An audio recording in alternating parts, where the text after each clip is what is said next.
This smart lock was recently sent to me to do this video review. You can see you can use the app to unlock it.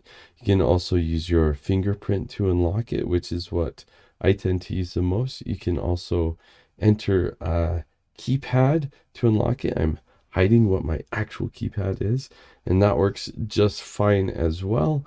You can also use one of the cards that it comes with to unlock it.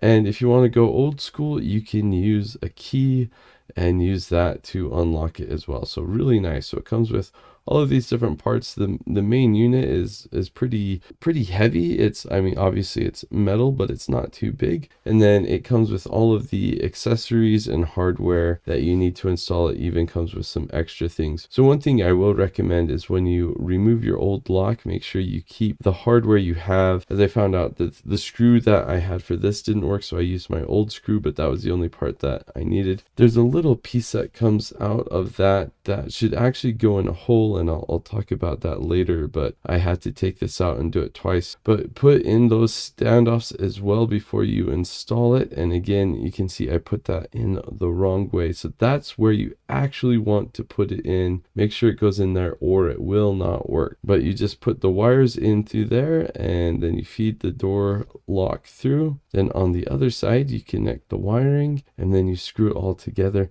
And that's basically all there is to it. It's really easy to set up. It's really quick for me to do that. It takes 4 AA batteries. You can see here though, I wasn't able to unlock it, and that's because I had this in the wrong place. Make sure you put it there in the hole or it will not work. Once you do that, then it will work and you can use the lock like normal. The app for this is really nice. It was really easy to set up. You just had to find the device and it did that right away. And then you just start adding fingerprints or adding key codes or whatever you need to add. So it has some presets.